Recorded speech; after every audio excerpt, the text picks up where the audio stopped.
Certa vez, eu tinha uns 17 anos, mais ou menos, deputado Evandro, estava na igreja, e naquele dia o evangelho falava sobre uma passagem envolvendo dois personagens. Uma criança recém-nascida chamada Jesus e um rei chamado Herodes. As profecias todas antes de Herodes dizia que naqueles dias nasceria uma criança que poderia se tornar rei de Israel. E o rei Herodes ficou muito perturbado com isso e buscou localizar essa criança. Não conseguiu e então determinou que todas as crianças até 2 anos de idade fossem assassinadas em Belém. Todas as crianças. E assim se fez. Todas as crianças até 2 anos de idade em Belém foram assassinadas. Essa passagem histórica, ela me comoveu tanto naquele dia, eu fiquei desnorteado. Fiquei com sentimento de desesperança do ser humano por imaginar como é que alguém tem coragem de fazer uma coisa dessas. Determinar o assassinato de crianças. E fui para casa traumatizado com aquilo, e a única coisa que me acalentou, eu pensei o seguinte: olha, mas isso aconteceu 2000 anos atrás, delegado Recalcati. Portanto, nós estamos agora num novo tempo, onde há uma população mais civilizada, e certamente isso jamais aconteceria nos tempos atuais. Eis que surge no Supremo Tribunal Federal uma discussão para autorizar a morte de crianças, não de uma comunidade específica, e não de uma só vez. É por tempo indeterminado e é em todo o Brasil. Vai bastar a mãe decidir, os pais decidirem e querer tirar a vida daquela criança, por motivos diversos. Seja por motivos, por exemplo, de ver que uma criança, por uma ultrassonografia, poderá ter uma deficiência, manda-se tirar. De ver que a criança, às vezes, não tem as condições que os pais gostariam, promova-se o aborto. E o argumento que o Supremo Tribunal Federal está utilizando é o de que uma criança no útero materno até os 3 meses não é considerada uma vida.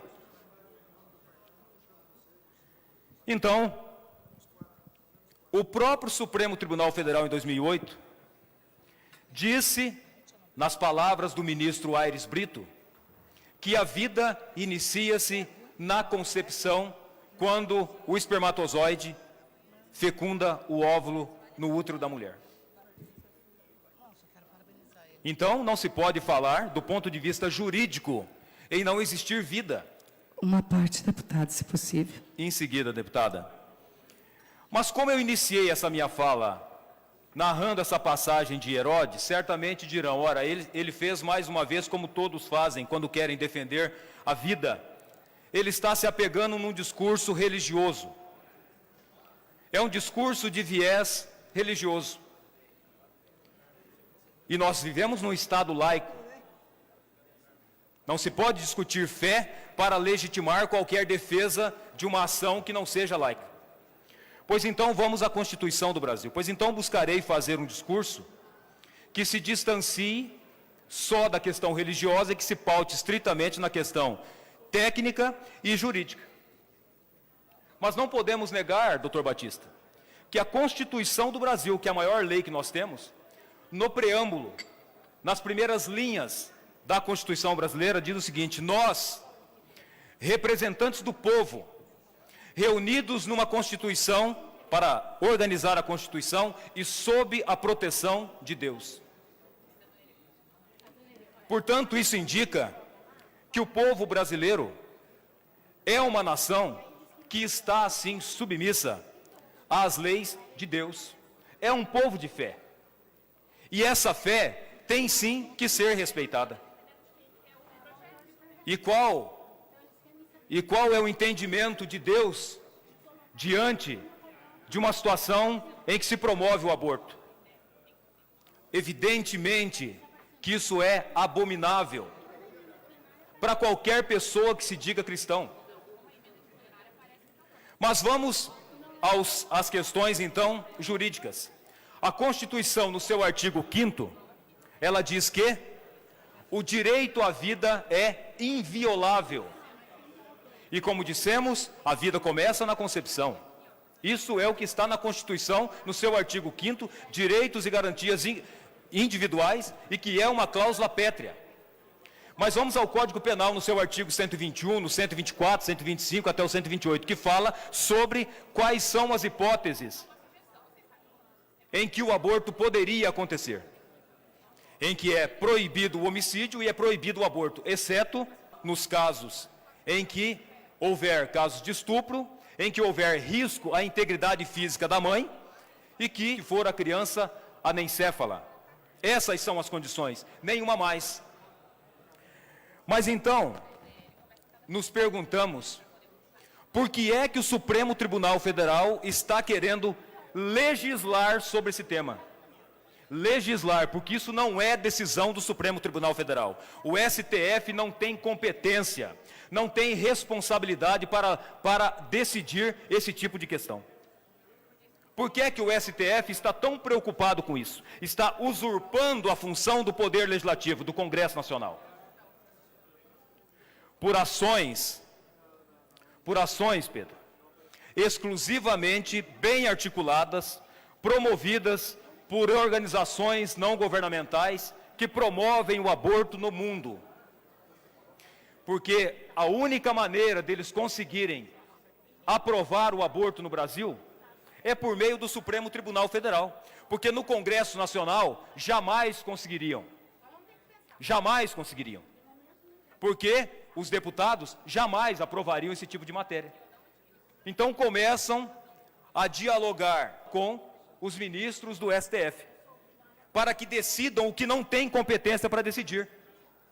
E quem são essas organizações não governamentais? São as mesmas que manipulam os números, com pesquisas forjadas, porque são feitas por eles, porque eles têm interesse, por exemplo, como existe nos Estados Unidos, em comercializar órgãos dos fetos que são abortados. Porque eles têm interesses em implantar no Brasil uma série de clínicas para promover o aborto, para ganhar dinheiro. É só o dinheiro que norteia essas pessoas, a ganância, a desumanidade. E utilizam o argumento da mulher, e que inclusive as manipula também muitas vezes, mas o argumento não é para defender a mulher. É para se ter vantagem econômica, tirando vidas, matando crianças. Essa é a única maneira que eles encontram. Por exemplo, esses dias atrás, que foi notícia em todo o mundo, que uma empresa, uma ONG dos Estados Unidos chamada Planned Parenthood, por exemplo, comercializava esses fetos nos Estados Unidos. Então isso é só pesquisar, não estou inventando, pesquise lá na Globo que vai estar lá, inclusive matéria publicada no Brasil. Então, senhores, o STF não tem o que fazer, né? Não tem político corrupto, bandido, com ação no STF, tendo as ações prescritas, porque o STF está sobrecarregado. É engraçado que está sobrecarregado. Mas para decidir o que não tem competência para decidir, daí tem tempo. Aí tem tempo. Vamos falar de aborto porque não tem nada para o STF fazer. Está desocupado. Então, deputado Ademir Bier, o que se pretende com essa decisão é implementar no Brasil o que não existe. Uma pena de morte. No Brasil não existe pena de morte. Por quê? O risco de se promover uma injustiça que tire a vida de uma pessoa inocente já é motivo de sobra para não se permitir a pena de morte. E quando nos países que se tem a pena de morte... Dá uma parte, deputado Pacheco. Em seguida, deputado. Nos países que se tem a pena de morte, se procura um método que diminua o sofrimento daquele bandido que cometeu um crime bárbaro, Mas nem para bandido que comete crime bárbaro no Brasil não pode matar ninguém. Mas matar crianças inocentes que estão no útero da mãe, isso sim vai ser possível se o STF assim decidir. E veja, busca-se nos países que têm a pena de morte, uma morte menos cruel.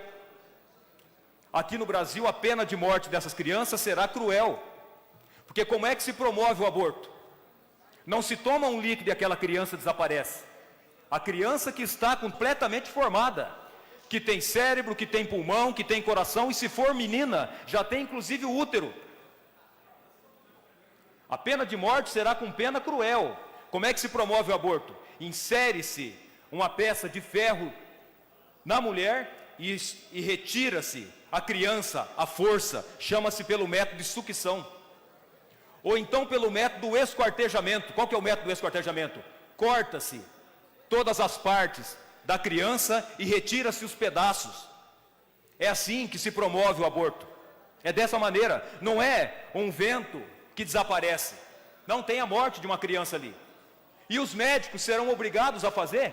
E a objeção de consciência? Terão que fazer como aconteceu tempos atrás nos Estados Unidos, em que com 3 meses poderia se promover o aborto. A ação demorou tanto para ser julgada, que quando julgou a criança já estava nascendo. E o médico foi obrigado a assassinar a criança quando já estava nascendo no parto. Então é assim que se quer fazer? Então se promove a pena de morte e se viabiliza inclusive a eugenia, né? Escolhe-se que tipo de criança que a gente quer que nasça. Se tem alguma doença mental, pode-se abortar. Se tem uma doença física, pode-se abortar, porque depende simplesmente da mãe querer abortar. Então, eu quero encerrar a minha fala e depois passar os apartes aqui aos meus amigos, dizendo o seguinte: inclusive um bandido, nos países que têm pena de morte, deputado Tercílio Turini, quando ele está sob julgamento para ser condenado à morte, ele tem direito a um advogado, deputado Anibele. Tem direito a um advogado. Essas crianças que estão sob julgamento do STF, não têm um advogado para defender a vida delas. Não terão advogados para defender, depois de aprovado. Elas serão simplesmente assassinadas pelo desejo que uma lei autorizou que se fizesse. Então, se não tem advogado para defendê-las, se for aprovado, a única coisa que eu pretendo essa tarde é ser a voz dessas crianças. Pretendo eu falar o que elas talvez fariam se estivessem aqui, se pudessem se defender, mas não podem. E digo que defendo a vida por quê? Porque eu amo viver. Eu amo a vida. E duvido alguém que esteja me acompanhando, seja aqui pessoalmente, ou esteja pelas câmeras aqui, que não tem amor pela sua vida. Mas nós só temos possibilidade de amar a vida que temos, porque um dia nos foi dado o direito de nascer. Os ministros que estão no STF querendo julgar, só vão julgar porque alguém um dia lhes permitiu nascer. Luto hoje e lutarei toda a minha vida, porque não há nada mais absurdo, mais aberração, mais esdrúxulo do que essa ideia de se promover o aborto no Brasil.